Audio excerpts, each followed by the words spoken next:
File 1. The man who froze for 5,000 years. Let me start with the file that started everything for me. September 19th, 1991, high in the Ötztal Alps, on the border between Austria and Italy. Two German hikers named Helmut Simon and his wife Erika were making their way down a melting glacier when Helmut noticed something brown protruding from the ice. His first thought was that it was garbage, maybe a discarded doll left behind by careless tourists. It wasn't until he got closer that he realized he was looking at the shoulders and head of an actual human body, frozen solid, face down in a shallow trench of ice and meltwater. Local authorities initially assumed this was simply another unlucky mountaineer, one of the hundreds who had died in those peaks over the centuries.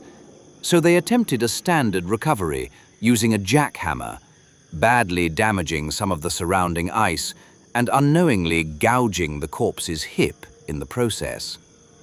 It wasn't until archaeologist Konrad Spindler examined a small axe found near the body that the entire recovery operation came to a screeching halt. Because that axe wasn't made of steel, it was copper, a material that hadn't been used in that region for thousands of years. The body wasn't a lost hiker at all. It was, astonishingly, one of the oldest and most perfectly preserved human bodies ever discovered on Earth, later radiocarbon dated to roughly 5,300 years old. The man was eventually named Ötzi, after the valley where he was found, and the scientific value of his frozen body was almost immeasurable. Researchers could study his last meal, his tattoos, his clothing, even the bacteria in his stomach. But as fascinating as the science was, it was what happened next to the people connected to his discovery that turned this from a triumphant archaeological find into something the press couldn't resist calling a curse. Because Ötzi wasn't just remarkably preserved. Deeper analysis eventually revealed he hadn't died peacefully at all. There was an arrowhead embedded in his shoulder and a massive, unhealed wound on the back of his skull, proof that his final moments had involved real violence, possibly an ambush from someone he knew. Helmut Simon, the hiker who first discovered the body, went on giving interviews about the find for over a decade. But in October of 2004, 13 years almost to the day after his discovery, Helmut was caught in a sudden, violent blizzard while hiking in those exact same Alps and died, buried under snow and ice at the age of 67. What happened just days after his funeral is the detail that truly unsettled investigators and journalists alike. Dieter Warnecke, the mountain rescue chief who had personally led the search party looking for Helmut's body, suffered a sudden, fatal heart attack shortly after helping carry Helmut's coffin, collapsing at the very reception held in his memory. By this point, journalists had started keeping a running tally, and the list kept growing in ways that felt impossible to dismiss as pure coincidence. Rainer Hölzel, a filmmaker who had produced a documentary about Ötzi, died of a brain tumor in the year 2000. Konrad Spindler himself, the very archaeologist who had first identified that copper axe as ancient and launched the entire scientific investigation, died in 2005 from complications related to multiple sclerosis. Tom Loy, a molecular biologist who had extracted and studied traces of Ötzi's blood, also died in 2005 from a rare inherited blood disease, a diagnosis that arrived at almost the exact same time as his research into the mummy's own blood samples. In total, researchers eventually connected at least 7 unexpected deaths to people who had directly handled or examined Ötzi's remains. Here's where the case takes its sharpest turn for me, because a South Tyrol museum archaeologist, when interviewed by the German magazine Der Spiegel, admitted something that stuck with me long after I first read it. He said he personally didn't believe in curses. But when you actually look at the pattern, he explained, the ages of the people involved, the circumstances surrounding each death, the fact that every single one of them had been in good health beforehand, you have to at least acknowledge that something deeply unusual was happening around this particular mummy. Scientists eventually offered rational counter-explanations, some suggesting concentrated fungal spores, like Aspergillus flavus, might have been disturbed during excavation and inhaled by researchers working in poor ventilation. And a formal statistical review found that, unlike the far more famous Tutankhamun case, the pattern surrounding Ötzi's discovery team hadn't yet been subjected to the same rigorous, large-scale analysis that debunked the pharaoh's curse. What I keep coming back to with this file isn't the science, and it isn't even the axe that first tipped Spindler off. It's the timing of Helmut Simon's death, exactly 13 years after his discovery, in the very same mountain range, followed within days by the death of the man who had led the search for his body. Whether you believe in curses or not, there's something about a 5,000-year-old man being pulled out of the ice that seems to refuse to let the living walk away clean. File 2. The ships that swallowed themselves. I found the second file while researching something completely unrelated, a rabbit hole that started with polar exploration history and ended somewhere far darker than I expected. This is a story about an expedition that vanished so completely it took researchers more than a century and a half, well into the last few decades, to even begin piecing together what actually happened to the men involved. In 1845, Sir John Franklin led a British expedition of 129 men aboard two ships, the HMS Erebus and the HMS Terror, into the Arctic in search of the Northwest Passage. The entire expedition vanished. For over a century, nobody knew exactly what had happened to any of them. But starting in the 1980s, Canadian anthropologist Owen Beattie began a series of expeditions to King William Island, and what his team found there transformed a Victorian mystery into something that reads like a modern horror investigation. Beattie's team exhumed the frozen bodies of 3 crew members buried on Beechey Island, men who had died early in the expedition before the real horror had even fully begun. One of them was a young sailor named John Torrington. His body had spent nearly 140 years locked inside 5 feet of solid permafrost. And when researchers finally opened his coffin, they found something that made even seasoned scientists go quiet. Torrington's face was almost perfectly preserved. His skin, his eyelashes, even his expression frozen in place, as if he had died only days earlier instead of over a century before. Photographs of his exhumation would later circulate as some of the most genuinely unsettling images in the history of forensic archaeology.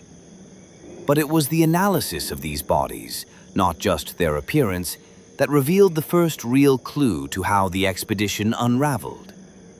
Testing on Torrington's remains found dangerously high levels of lead in his system, likely from poorly soldered tins used to preserve the crew's food supply, leading many researchers to theorize that lead poisoning had left the men disoriented, weakened, and prone to irrational decision-making right at the exact moment they most needed clarity and strength to survive.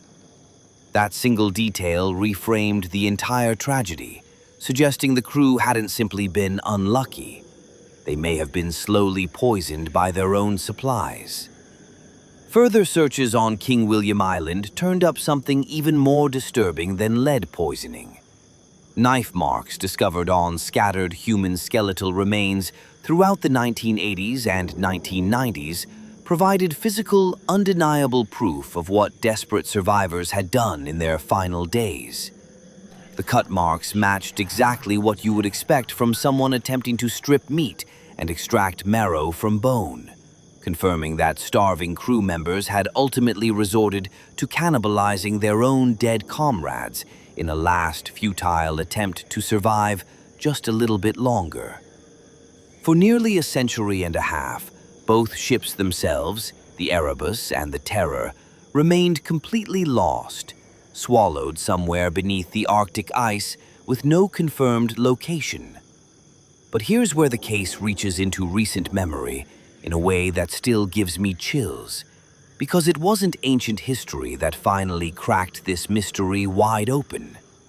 The wreck of the Erebus was only located in September of 2014, and the Terror followed 2 years later in September of 2016, found remarkably intact in shockingly shallow, frigid water.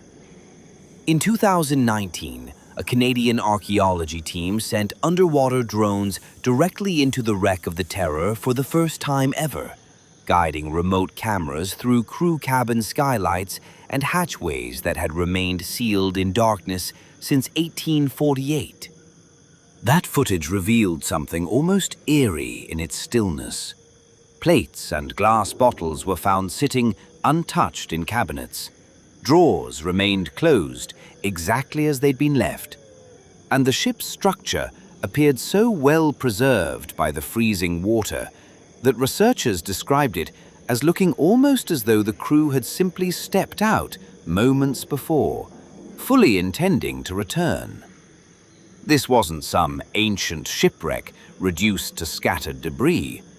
It was, in a very real sense, a frozen snapshot of the exact moment abandonment took place, discovered not in some distant century, but well within recent living memory. Close enough that people who first heard about the Franklin expedition as schoolchildren lived to see it solved. What still gets to me most about this file is the gap between those two timelines colliding. A crew that vanished in 1845, poisoned slowly by the very cans meant to keep them alive, driven eventually to eating their own dead. And then, generations later, their frozen faces and untouched dinner plates surfacing again, almost perfectly preserved, as if the Arctic had simply been holding on to the evidence, patiently waiting for someone modern enough and brave enough to come looking. File 3. The Skull in the River. The third file is different from the other two, because this one isn't about a curse, and it isn't about starvation or violence in some distant frozen wasteland. It's about a single skull found by 2 college students just looking for a good spot to watch a boat race, and how that one accidental discovery ignited a legal and scientific war that would last for nearly 20 straight years. July 28, 1996, N.Y.X, Washington. 2 college students named Will Thomas and Dave Deasy were wading through the shallow water of the Columbia River, trying to sneak into a hydroplane boat race without paying admission, thinking about nothing more serious than a fun weekend. Will felt something round and smooth beneath his foot. He reached down, expecting a rock. But rocks don't have eye sockets, and what he pulled out of that murky water was a nearly complete human skull. Within hours, the local coroner was examining it, initially assuming they were dealing with a relatively recent murder victim. But something about the skull didn't sit right, so the coroner brought in a forensic anthropologist named James Chatters, who spent 10 separate visits to the site, painstakingly recovering more bones, eventually assembling nearly a complete skeleton of roughly 350 individual pieces.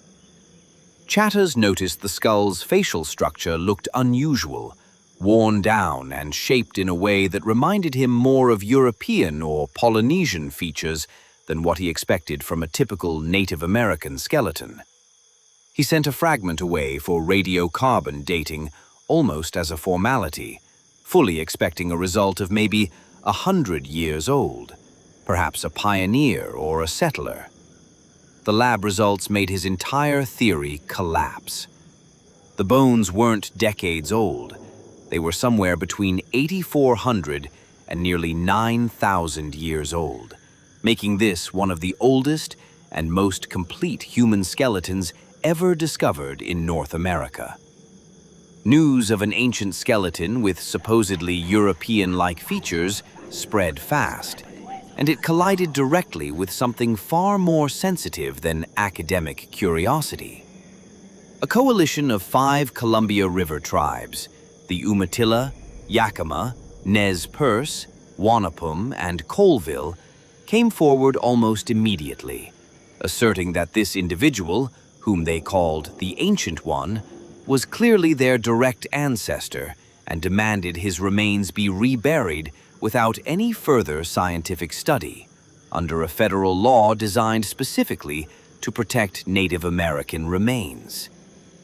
But a group of 8 scientists, including a Smithsonian forensic anthropologist named Douglas Owsley, filed an emergency lawsuit to block that reburial, arguing that the skeleton's age and unusual features made it far too scientifically significant to simply return to the ground unexamined. What followed was a legal battle so bitter it dragged federal courts, FBI agents, and the U.S. Army Corps of Engineers into a fight over a single set of bones for nearly 2 decades. Neither side could touch the skeleton while the lawyers argued, so the remains sat locked away in secure storage at the Burke Museum in Seattle.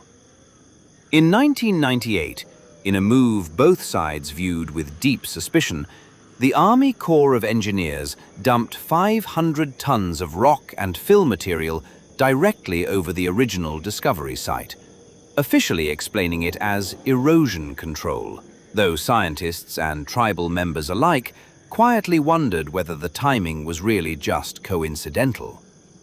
For years, cranial measurements suggested the skeleton resembled circum-Pacific populations more than modern Native Americans, and some fringe theorists seized on this as supposed proof that Europeans had somehow reached the Americas long before any indigenous population had, a claim that infuriated both mainstream archaeologists and tribal leaders alike for entirely different reasons.